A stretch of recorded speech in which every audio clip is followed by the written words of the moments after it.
Bonjour à tous, donc dans cette vidéo nous allons voir comment utiliser la calculatrice pour travailler avec la tangente d'un angle aigu dans un triangle rectangle.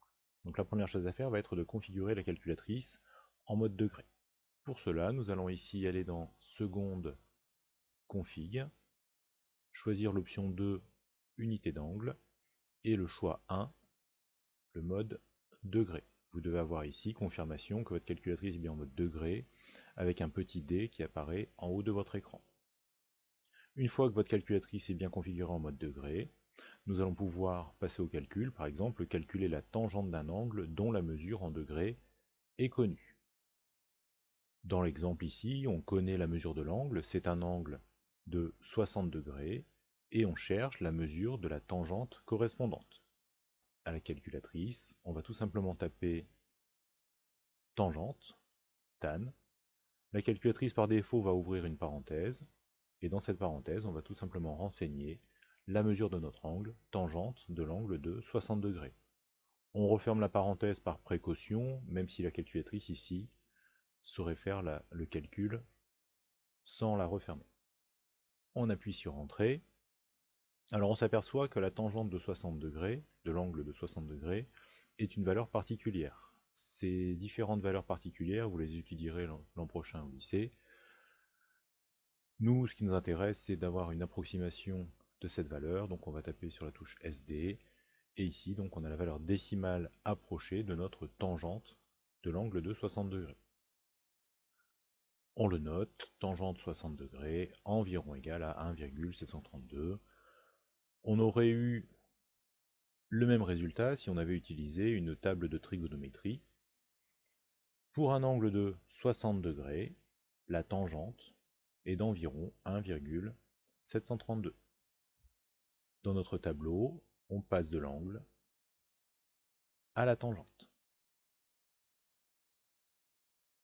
La calculatrice va nous permettre aussi de calculer la mesure en degrés d'un angle dont la tangente est connue, c'est-à-dire faire le chemin inverse de ce que l'on vient de faire.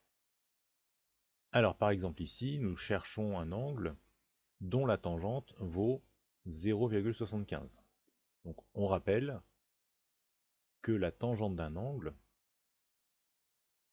on ne peut pas séparer la tangente de l'angle quand on écrit tangente ABC. La tangente de notre angle vaut ici 0,75. L'angle, lui, on ne sait pas combien il vaut. Donc pour retrouver cet angle sur la calculatrice, on va utiliser la combinaison de touches seconde tan. La calculatrice nous affiche arctan. Pour l'instant, en troisième, vous ne vous occupez pas de la signification de ce arctan.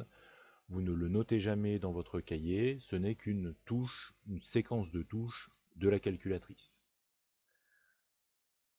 Ça signifie que c'est l'arc, en gros que c'est l'angle dont la tangente vaut ce qui suit. Alors la tangente, nous, elle vaut 0,75. On va donc mettre arctan 0,75. On ferme la parenthèse. Alors sur certains anciens modèles, on ne voit pas apparaître arctan, on voit apparaître tan -1, avec un -1 en exposant, mais c'est exactement la même signification. Donc arctan 0,75, on valide, et la calculatrice nous donne ici la mesure approchée de notre angle. Alors nous, au quotidien, avec nos outils, notre rapporteur, il est strictement impossible de mesurer un angle de 36,8, voire encore plus précis avec ici le résultat de la calculatrice. Nous, on ne sait mesurer des angles qu'au degré près. Donc quand on calculera avec la calculatrice la mesure d'un angle, cette mesure sera systématiquement arrondie à l'unité. Donc on ne donnera jamais de mesure décimale d'un angle.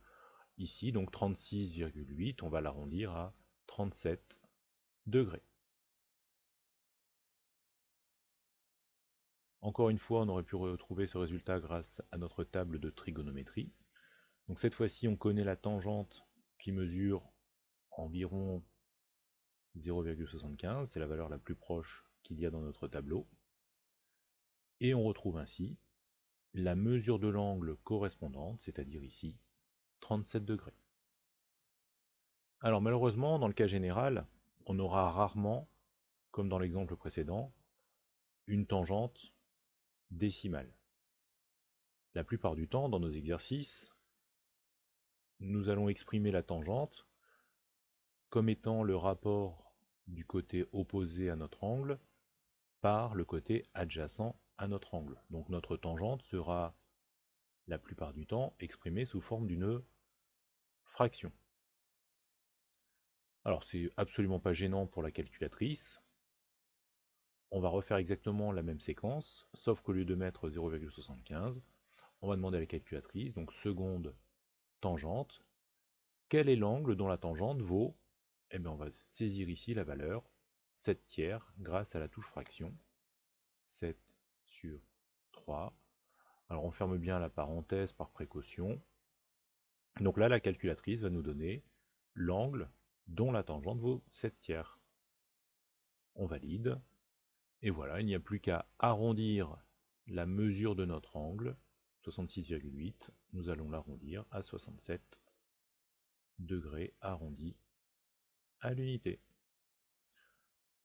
Voilà, vous n'avez plus qu'à vous entraîner avec votre calculatrice et vous amuser. Bon courage à tous!